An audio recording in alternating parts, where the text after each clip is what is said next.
말씀 봅시다. 사무엘상 10장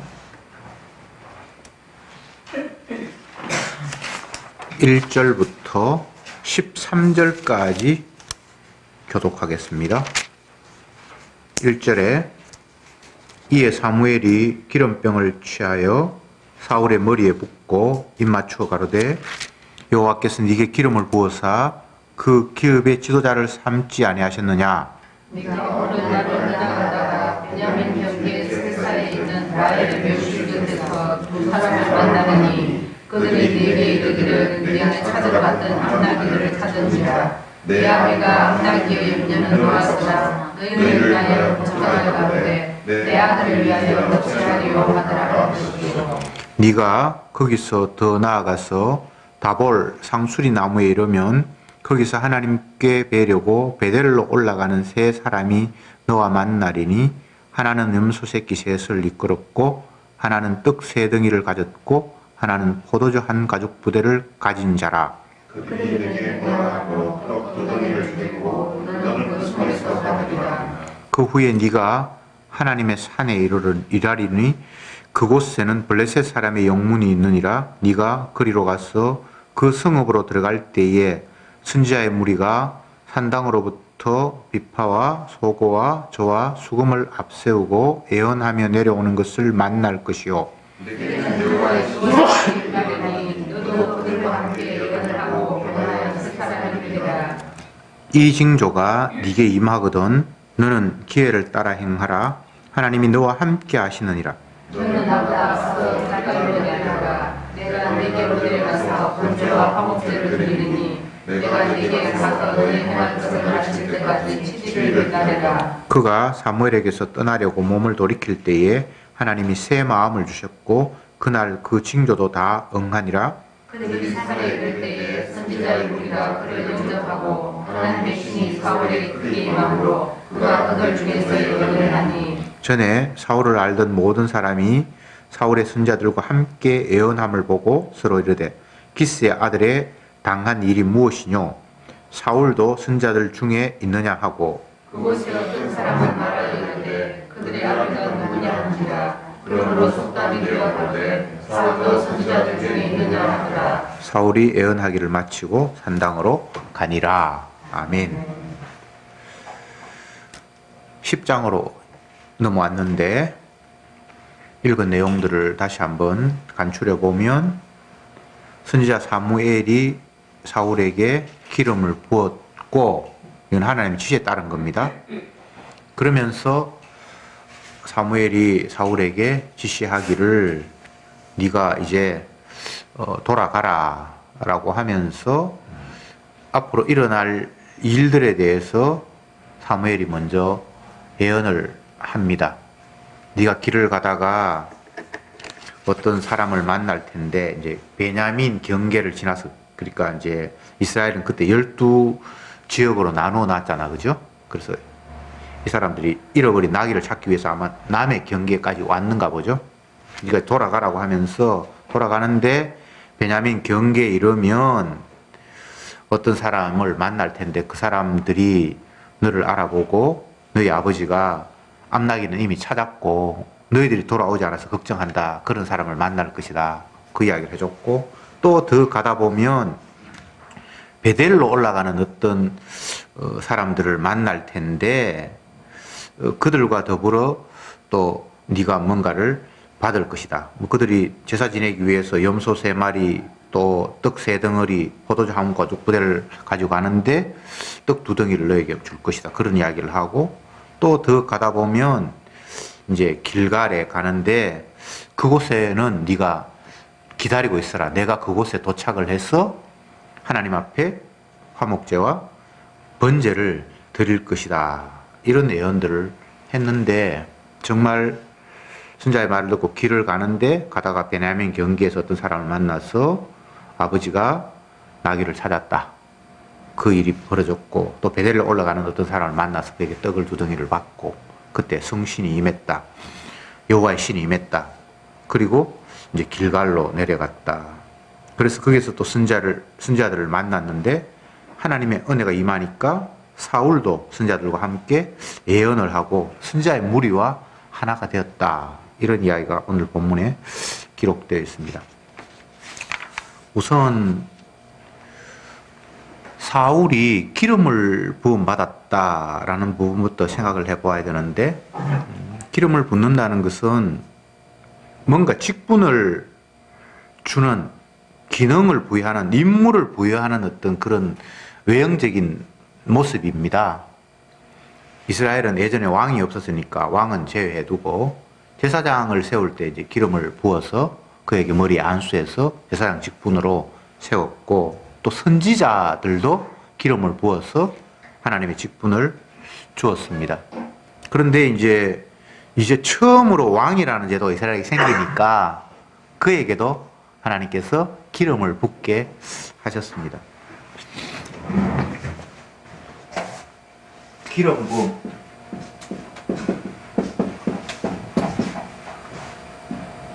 제사장,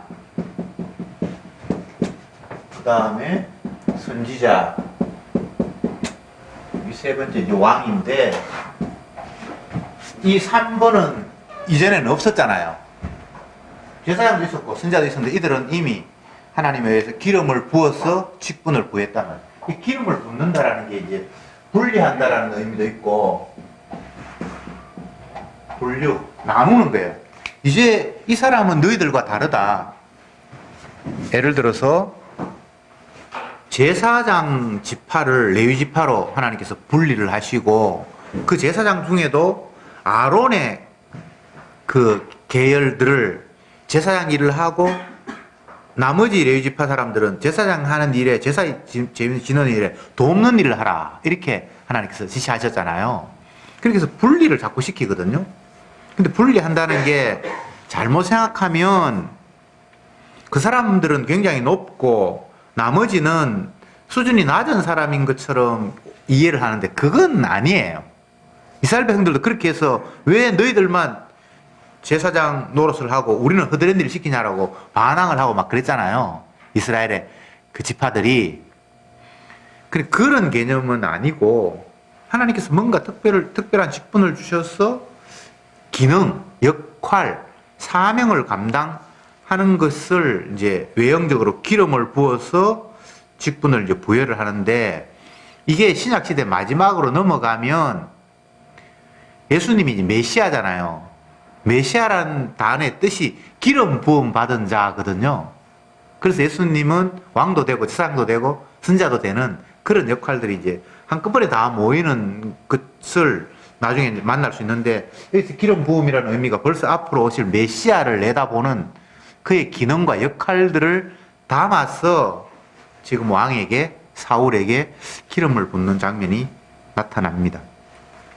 그런데 이제 기름 부음을 받으면 이 사람이 진짜 모두를 다스리고 통치할 수 있는 권한을 가진 왕이 되는가?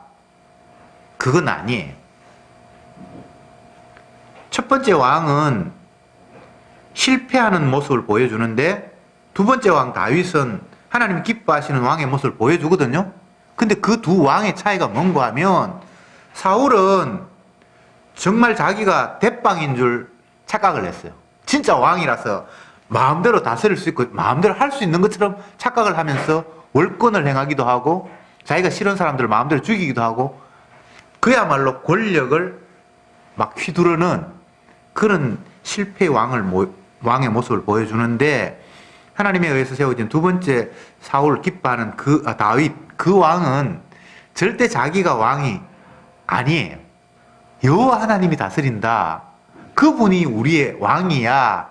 라는 것을 온 백성들에게 가르쳐 주는 역할들을 왕의 직분에서, 위치에서 하는 거예요. 그게 이제 차이가 있는데, 어쨌건 사울이 처음으로 이스라엘에서 왕이라는 직분을 받아서 기름 부음을 받았습니다. 다시 말씀드립니다. 기름 붓는다는 것은 사명을 부여받았다라는 겁니다. 구별되었다라는 거예요. 어쨌든 사울은 이제 구별되었습니다. 그런데 이 사람이 이제 베델에 올라가는 어떤 선지자들을 만나서 또 성령의 기름 부음을 받는 그런 장면이 나타나는데, 이제 베델이라는 곳은 굉장히 특징이 있는 지역입니다. 성경에 이제 베델이라는 지역이 어떻게 생겼는가가 창세기 28장에 나타나는데, 원래는 그런 지명이 없었습니다. 야곱이 형 에서와의 그 갈등, 형을 속이고 자기가 장자의 그 보고를 받았잖아요. 그러니까 형이 동생을 죽이려고 하니까 엄마가 야, 니 외갓집에 빨리 피해 있으라. 그리고 그곳에 가서 외삼촌의 그 형제들 중에 아내를 취해서 결혼했으면 좋겠다. 이제 그렇게 얘기를 해서 형을 피해서 외갓집으로 도망을 가는데, 하루 만에 이제 그 외갓집에 도착을 못 하니까 며칠 갈 거 아니에요. 옛날에 걸어갔으니까 꽤 먼 거리니까. 그리고 가다가 이제 지쳐서 어떤 지역에서 잠이 들었는데, 꿈속에서 하늘에서 이제 사다리가 쫙 내려왔어. 또 보니까 땅과 하늘이 연결된 사다리가 보였고, 천사가 하늘에서 내려갔다가 올라갔다가 내려갔다가 올라갔다가 이런 광경을 보았어요. 그래서 꿈에서 이제 깼는데, 그 꿈에서 깨고 난 이후에 그곳의 이름을 베델이다, 하나님의 집이다, 하나님의 얼굴이다, 이렇게 이름을 지었어요. 그전에는 그런 이름이 없었어요. 그러니까 베델이라는 지역은 땅에 있는 인간이 하늘에 계신 하나님과 뭐 연결되었다고 할까? 뭐 그런 어떤 굉장히 독특한 상징이 있어요. 이렇게 한번 생각해 봅시다. 우리가 사는 이 땅은 그냥 이게 폐쇄되어 있잖아요. 하나님이 계신 곳과는 완전히 분리되어 있잖아요. 그래서 어떤 경우에도 땅에 있는 인간들이 저 하늘에 있는 분의 뜻을 이해한다거나 본다거나 하는 것 자체가 애초에 불가능한 거거든요. 선지서에 보면 선지자들이 하늘에 불려 올림을 받아서 천상회의에 참여했다, 뭐 이런 표현도 있고, 또 신약 성경에 가면 삼천청에서 주님의 말씀을 들었다라는 이런 표현이 있죠. 그러니까 이런 표현을 의하면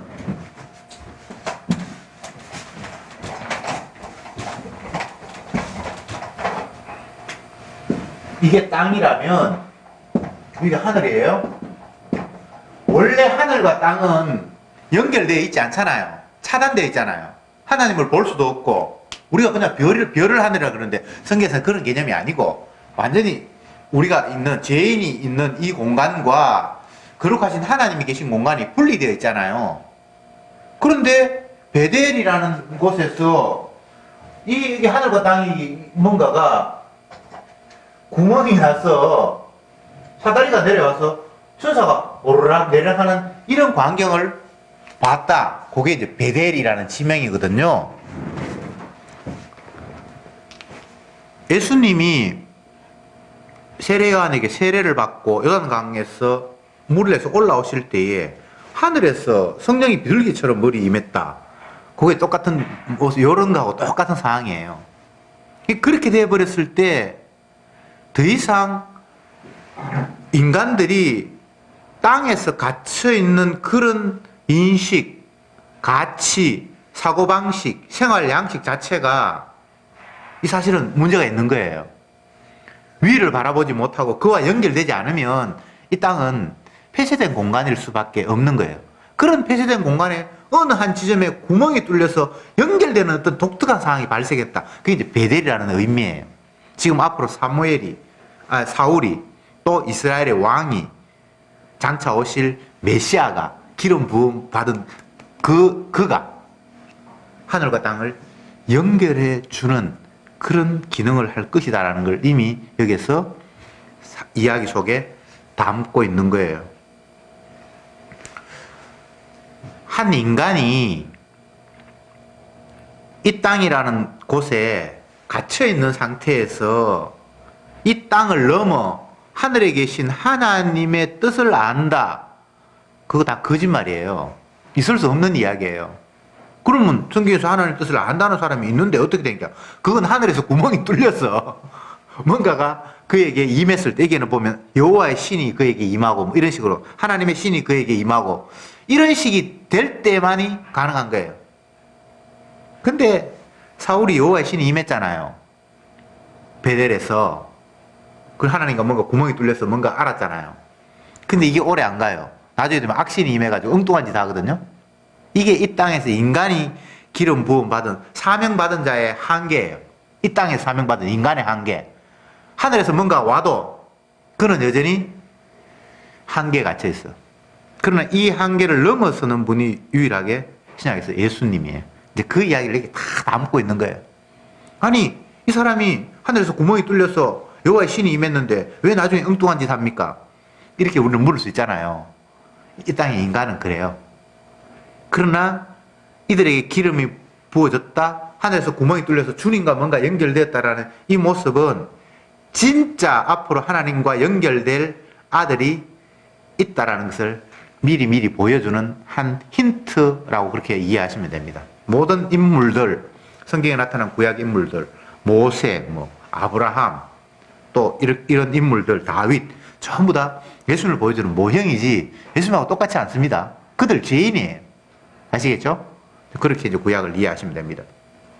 어쨌건 주님은 자기 뜻을 이 땅에 펼치기를 원하고 피조물을 통해서 창조주 하나님 자기 자신이 살아서 이 세상의 주가 된다는 사실을 보여주기를 원하시는데 인간들은 땅에 갇혀서 그걸 모르니까 독특한 한 인물들을 통해서 자기의 신을 그에게 내리셔서 땅에 있지만 하늘의 뜻은 이런 거다라고 전하는 선지자를 세우고 왕을 세우고 제사장을 세워서 자기 할 일들을 하신다라는 이런 구도가 이 말씀 속에 담겨 있습니다.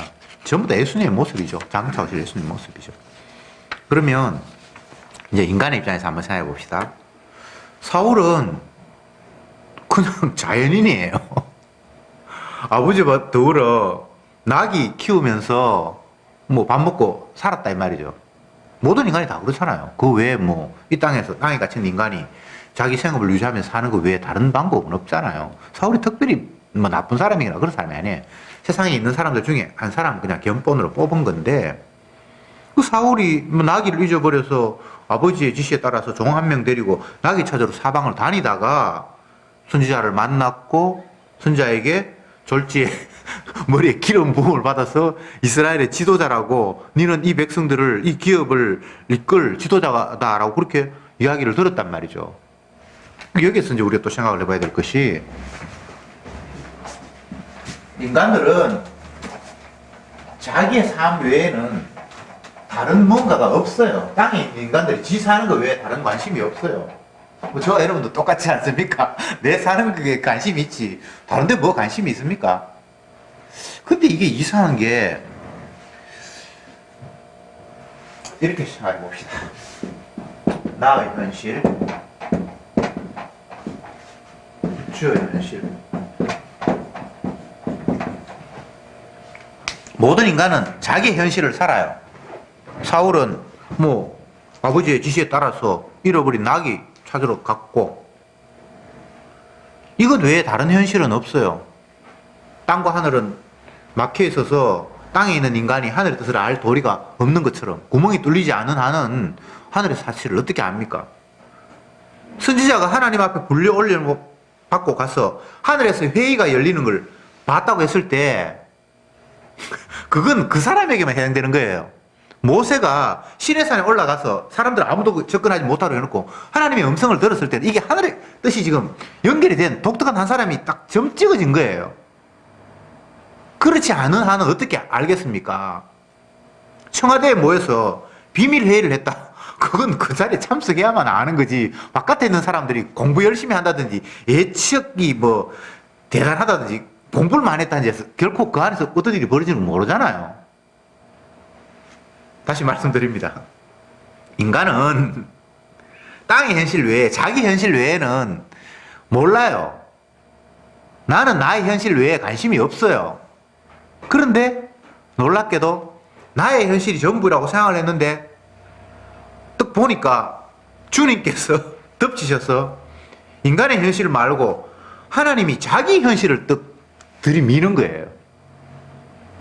이게 이스라엘이에요. 이게 이스라엘. 이스라엘 외에는 다른 나라에는 지금 이런 게 없습니다. 하나님이 택한 한 나라에 그냥 그들도 똑같이 이웃 나라처럼 먹고 마시고 살기를 원했고, 넉넉하고 잘 살기를 원했고, 이웃 나라 둘러보니까 애국 같은 나라는 잘 살고, 그리고 우리도 저렇게 살았으면 좋겠다. 그들의 신을 본받기도 하고, 그들의 제도를 배워오기도 하고, 뭐 그게 인간의 현실이잖아요. 오늘날도 마찬가지예요. 선진국 그러면서 본받는다는 이유가 뭡니까? 우리도 그렇게 잘 살고 싶다는 거잖아요. 미국이 선진국인지 모르겠지만 우리나라는 온통 미국 본받아요. 그게 아름답게 보이는가 봐요. 심지어는 나쁜 것도 다 그걸 본받기를 원하는 희한한 그런 의식을 우리가 가지고 있어요. 어쨌건 인간은 그렇다 이 말이죠. 그런데 주님이 그런 인간들에게 너희들의 현실이 아니라 나의 현실이 따로 있어 라고 쳐들어오시는 거예요. 그게 오늘 본문에 펼쳐진 현상이에요. 사울의 현실은 낙이 잊어버려서 낙이 찾는 것. 근데 주님의 현실은 자기 자신을 이스라엘에게 계시하려고 하시는 것. 그래서 사울의 현실과 하나님의 현실이 떡 부닥쳐 버리니까 사울은 자기의 삶이 이제 온데간데 없이 박살나버리는 거예요. 뭐 낙이 잊어버리고 뭐 지금 이게 문제가 아니에요. 그걸 걱정할 수도 없는 상황이 돼버렸어요. 엉뚱한 상황으로 막 밀려가니까. 그래서 결과적으로 하나님 이스라엘에게 펼치고자 하는 하나님 현실은 어떤 현실인가 하면 너희들이 나를 인정하지 않고 세상 나라처럼 왕을 세워서 전쟁이 일어나면 왕이 앞장서고 왕의 지시에 따라 일사불란하게 남들과 경쟁해서 싸우는 그런 걸 원했지. 그래, 네가 원하는 대로 내가 왕 한번 세워줘 볼게. 과연 그런 현실이 되는지. 이게 이제 하나님 현실이 침략해서 사울에게 덮치고 일어나는 일이에요. 그러면 우리가 이제 이런 생각을 해볼 수 있죠. 이스라엘 백성들이 착각할 수 있는 것이 그들은 왕을 원했잖아요. 근데 결과적으로 하나님이 왕을 세워주셔서 그들이 왕을 세웠잖아요. 그러면 하나님이 우리 기도 응답하셨다라는 이런 착각할 수 있겠죠. 우리가 간절히 원했으니까 하나님 주셨다. 그래서 인간의 기도는 하나님이 안 듣는 거예요. 기도 응답이 아니에요. 그들의 죄를 폭로하는 거지 그게 기도 응답이 아니에요. 여러분들 기도 응답 받으려고 생각하지 마세요. 아버지 뜻대로 구하면 들으심이라. 근데 아버지 뜻을 알아야지. 땅에 있는 사람이 하늘의 현실을 모르기 때문에 땅의 관점에서 날마다 구하기 때문에 이스라엘 백성들이 왕을 구해서 하나님 왕을 주신 이런 말도 안 되는 응답 같은 이런 것만 있지 정작 우리가 아버지 뜻을 알아서 구하는 거 없어요. 그러니까 기도 응답됐다 이렇게 생각하지 말고 하나님이 또 내 죄를 어떻게 폭로하시려고 이런 환경을 주셨는가 그렇게 생각하면 됩니다. 몸이 많이 아팠는데 아프니까 당장 뭐 건강하기를 원하고 이약 저약 써봐도 안 되니까 답답하니까 주님 좀 낫게 해주세요. 그래서 나았어요. 히스기야가 15년 동안 생명 연장해달라고 하나님 앞에 간절히 기도하니까 하나님이 생명 연장해 주셨잖아요. 근데 그 15년의 생명을 그는 어떻게 삽니까? 하나님을 더욱더 배반하는 쪽으로. 그걸 기도 응답이라고 할 수 있나요? 아니죠, 그죠? 그 세상은 다 그런 거예요. 우리는 땅에 갇혀서 내 욕망밖에 몰라요. 아버지 뜻을, 하늘의 뜻을 몰라요. 그래서 내가 구하는 거 뭔가 된 것 같은데 그게 그런 게 아니라 네가 얼마나 엉뚱한 걸 구했는지 네가 하늘의 뜻과 얼마나 거리가 먼지 한번 확인해 보라는 식으로 주신 거란 말이죠. 그래서 이걸 기도 응답이라고 말할 수는 없어요. 기도 응답 그런 소리 사실 할 필요 없어요. 하나님은 자기 뜻대로 다 이루시는 분이니까 내가 뭘 원해서 취할 이유가 없어요. 그냥 하나님 뜻을 깨달으면 감사한 일이죠. 하나님이 이걸 원하는 것이 아니라 저렇게 당신의 뜻을 펼치는구나. 이제 깨달으면 되는 거죠. 그래서 결국은 주님이 인간의 현실과 주님이 원하시는 현실이 두 개가 있는데 주님이 덮쳐버리니까 인간의 현실은 그냥 없는 거예요. 더 이상 뭘 찾고 말고 할 게 없어요. 성도는 이런 삶이 이제 있는 거예요. 날마다 내가 바라는 거 있고 내가 소망하는 거 있고 이렇게 됐으면 좋겠다고 우리 나름대로 다 유토피아를 만들어요. 신세계를 내가 날마다 어린 아이들 동화 그리듯이 신데렐라가 되듯이 우리는 날마다 그런 생각을 해요. 그런 동화가 전 세계 번역이 되고 읽혀지는 이유가 사람들의 마음을 너무나 잘 표현했기 때문에. 그우라 누가 제일 예쁘니? 그러니까 그 물은 사람이 제일 예쁘다고 해야 이게 만족하는 건데 다른 이야기하면 거울 깨진단 말이죠. 이게 인간의 마음이잖아요. 그런데 인간의 현실을 넘어서는 하나님의 현실이 있으니까 성도는 내 현실 깨지는 주님의 현실이 나에게 덮쳐와서 박살나는 그런 일이 있는 거예요. 이게 얼마나 감사한지 몰라요. 예수님이 베드로에게 찾아가셔서 하신 말씀이, 베드로야, 네가 젊어서는 네가 원하는 곳으로 마음대로 다녔지만 이후로는 내가 너를 띠띠고 네가 원치 않은 것으로 데려가리라, 이렇게 말씀하셨잖아요. 이게 베드로의 현실이 아닌 주의 현실이 베드로를 덮친 은혜의 결과예요. 그러면 그렇게 덮치면 앞으로 좋은 일이 있을 거다. 그게 아니고 주님의 뜻이 이제 펼쳐지는 거예요. 그 사람한테 좋은 거 하나도 없어요. 그냥 주님의 현실이 펼쳐지는 거라고요. 물론 주님의 현실이 펼쳐진다고 해서 그걸 또 다 파악하는 건 아니지만,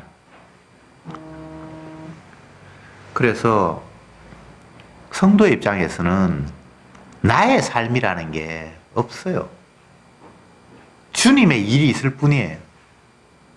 그러니까 그런 관점으로 세상을 보니까 사나 죽으나 나는 주의 것이고 먹든지 마시든지 무엇을 하든지 주님의 영광밖에는 우리에게는 나타날 것이 없네 라고 바울이 이야기할 수 있는 거예요. 이걸 잘못 이해해가지고 내가 주님의 영광을 위해서 먹어야지, 주님의 영광을 위해서 살아야지, 이거는 아니고 결과적으로 주님의 관점에서 볼 때 네가 무엇을 해도 그건 주님의 영광을 위해서 되는 일이라는 이야기를 바울이 하고 있는 거예요. 여러분이 먹으면 주님의 영광을 위해서 먹는 방법은 없어요. 자기 욕망을 위해서 먹지. 뭐 기도하고 먹으면 주님의 영광을 위해서 먹는 겁니까? 아니잖아요. 사람이 주의 영광을 위해서 뭘 하는 방법은 없고 주님이 그걸 이용을 하고 활용을 하시니까 결과적으로 그게 주님의 영광이었네 라는 겁니다. 그래서 여러분이 주님의 영광 돌리라고 생각하지 마세요. 그거 오바예요. 뭐 어떻게 하면 주님이 영광 받겠습니까? 예배 참석하는데 이쁘게 화장하면 하나님이 나를 얼마나 기뻐 받으실까? 근데 우리 속이 썩어져 있는데 우리가 주님의 영광을 돌릴 방법은 없습니다. 예, 주님은 자기 아들만을 통해서 영광을 받지 사람의 손으로 드리는 걸 받는 분이 아니에요. 성경에 나오는 이야기잖아요. 야, 니께 뭐 있는데 니가 바친다는 건데, 산에 있는 양이나 뭐 집에 있는 소나 그거 다 내 건데. 주님이 하신 말씀이 주님의 걸 가지고 지꺼인 것처럼 주님 받으십시오, 그게 말이 안 된다는 거잖아요. 시편에서. 우리가 하나님의 영광을 돌릴 수 있는 방법은 없고 내 현실을 주님의 현실이 확 덮쳐버렸기 때문에 어떤 일이 벌어져 이건 주님의 영광으로 귀결된다는 거잖아요. 그러니까 성도는 참 편안한 거예요. 이 목사님이 설교하시면서 강의하시면서 여러 번 반복하는 그 멘트 중에 하나가 그냥 사세요. 이런 표현, 어떨 때는 막 사세요. 그게 무슨 의미인지 아시겠죠? 나는 내 현실 살 수밖에 없다는 거예요. 그래서 내 현실을 바르게 살아서 주의 일이 되고 잘못 살아서 어그러지는 것이 아니라는 거예요. 사울은 지 낙이 찾으려고 그냥 갔죠. 근데 주님 현실이 덮쳐오니까 막 살 수밖에 없잖아요. 뭐 방종하게 한다든가 막 산다라는 말을, 인간은 다 방종 지 마음대로 그냥 살아요. 근데 자기가 지 마음대로 산다고 해서 하나님이 일이 가리지거나 정신 차려서 바르게 산다고 하나님 영광을 돌리는 게 아니에요. 맞죠? 그렇잖아요. 그러니까 결국은 주님께서 다루실 때에 주님의 영광이 드러나고 주님이 자기 계시를 하는, 그러니까 주님 앞에 우리는 도구로 이용당할 수밖에 없는 존재라는 사실을 인정하는 거예요. 성도는. 그래서 실패를 실패다, 성공을 성공이다라 그렇게 말하지 않아요. 주님 또 무슨 일을 하시려니까? 나를 띠띠고 끌고 가신다고 했는데 이번에는 또 일로 끌고 가시는군요. 성경을 보면 선지자들에게, 사도들에게 주님이 지시를 해요. 예를 들어서 베드로 같으면 네가 내일 정오에 뭐 어디 가죽장이 시몬의 집에 가라. 거기 가면 내가 누구를 뭐 만나게 할 텐데 그렇게 해서 만나는 거예요. 스데반 집사님 같으면 또 광야로 몰려가고 이디오페 내시를 만나고. 그래서 나의 현실은 없고 주님의 현실밖에 없는데 주님 앞에 끌려가면서 우리는 주님이 자기 계시를 하는 일에 활용되고 동원되는 일을 성도는 할 수밖에 없는 존재다. 사무엘 선지자가 사울에게 기름을 부으면서 앞으로 네가 이런 일이 있을 것이다. 뭐 여러 가지 이야기를 해요. 성령이 네게 임한다. 그리고 어디 가면 네가 뭐 어떤 일이 있다. 이게 자기 개인의 생각이 아니잖아요. 이미 주님 앞에 끌려가는 인생을 살고 있잖아요. 사무엘은. 그러니까 그 사실을 그냥 얘기해 주는 거예요. 예수님이 요한복음에서 나는 본 것을 이야기하고 들은 것을 너에게 전한다. 이런 말씀을 하죠. 예수님은 아버지로부터 듣고 보았어요. 그래서 있는 그 사실을 그대로 이야기하는 거예요. 나는 내 뜻을 펼치기 위해서 이 땅에 온 것이 아니라 아버지의 뜻을 펼치기 위해서 내가 이 땅에 왔다. 그렇게 말씀을 하시는 거예요. 이게 성도의 삶이에요. 개인의 목적, 욕망, 사적인 삶이라는 것은 없고 주님이 붙들어서 그분이 원하는 삶을 살아가는 자, 그가 성도인 거죠. 그래서 성도는 뭐 안달을 내거나 두려워하거나 뭐 그런 게 없어요. 그러면 나는 그래도 두렵고 안달이 나는 게 많은데 그게 이제 우리를 제대로 인식하지 못해서 그래요. 나를 붙들고 계시는 분이 있고 나를 배후에서 사로잡으시는 분이 계시는데 그걸 감지하지 못하니까 그냥 내 마음대로 원하려고 내 마음대로 뭔가를 기대하고 희망하는데 그게 될지 안 될지를 두려워하고 염려하는 거예요. 내일은 없는데 내가 왜 두렵습니까? 이게 어쩌면 무책임한 것 같고 좀 나쁜 것처럼 그렇게 느껴지는데 그게 아니에요. 주님 앞에 다 맡길 때 그분이 주인이라고 인정할 때에 우리는 두려움도 염려도 걱정도 실패도 없어요. 뭐가 실패입니까? 사울이 왕이 됐는데 띨띨하게 제대로 못했다. 그게 실패가 아니에요. 하나님의 관점에서. 그렇지 않나요? 실패하도록 그는 세워졌어요. 그렇기 때문에 그거는 실패하는 거기 때문에 실패가 아니에요. 사울 개인의 일이 아니에요.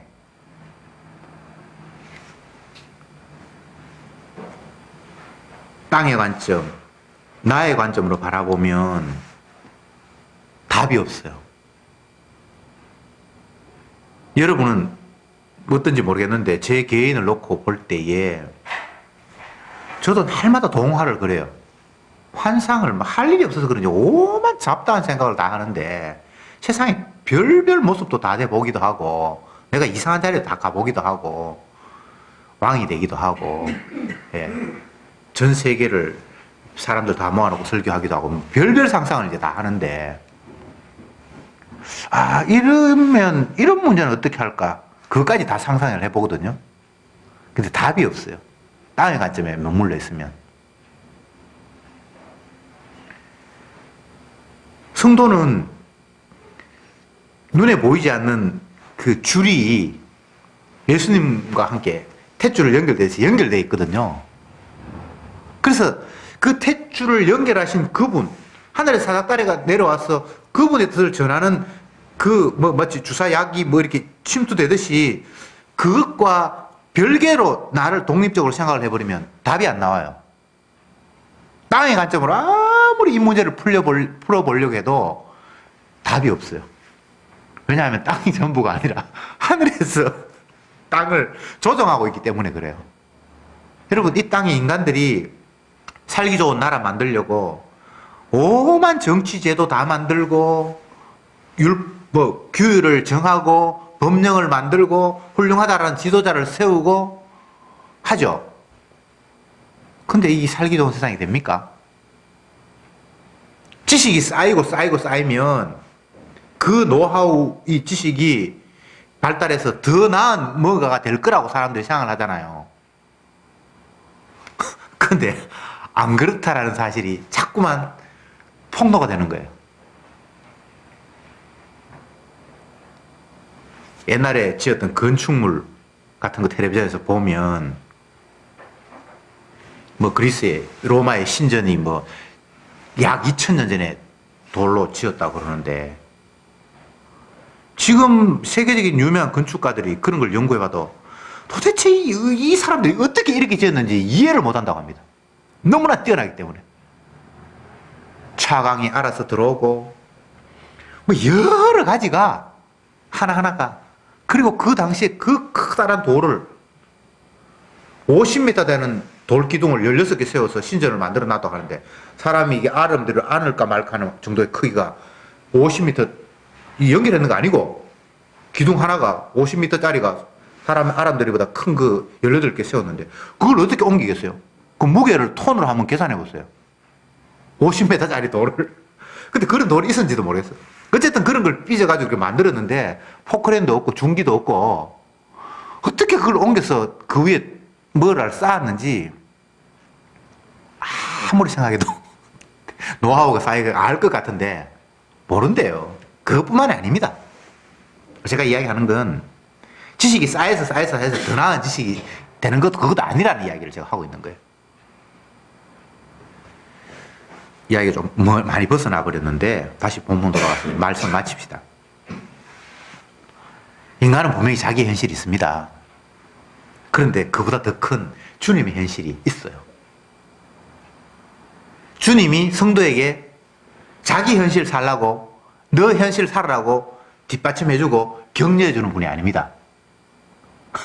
우리는 그걸 원하잖아요. 하나님 기도하면서 내 현실을 뒷받침해주기를 원하잖아요. 하나님 나 이거 필요하니까 이거 주세요. 저거 필요하니까 저거 주세요. 내 현실 더욱더 살찌우려고. 근데 그런 하나님은 없어요. 성경에. 어떤 하나님인가? 자기 현실 이루려고 나의 현실을 박살내시는 하나님만 성경에 계시는 진짜 하나님이에요. 그러니까 저와 여러분들은 더 이상 나의 현실을 이거 이루려고 생각하지 말고 주님의 현실이 무엇인지를 내 현실이 부서지면서 발견하고 감사하고 찬양하는 삶을 살아야 돼요. 근데 그것이 결국은 어디로 향하는가 하면 하나님의 아들로 향하는데 그 하나님의 아들이 뭔가를 이루어서 우리에게 모든 것들을 공짜로 제공하시지 않는 한 우리에게는 희망이 없다는 사실을 알려주시는 거예요. 내가 잘 살아서 복받고 착하게 살아서 하나님 마음에 들어서 영생을 얻는 건 불가능한 일이에요. 그 나라가 있는 건 확실한데 갈 수가 없어. 그런데 주님께서 가게 하세요. 어떻게? 그 아들을 이 땅에 보내셔서 우리가 지켜야 할 의, 하나님이 기뻐하실 복받을 일들을 아들이 대신 하심으로 말미암아 그 아들의 공로로 우리를 용납하시겠다라는 이런 계획을 이 구약부터 왕을 세우고 하는 모든 제도부터 다 깔아놓았다는 사실.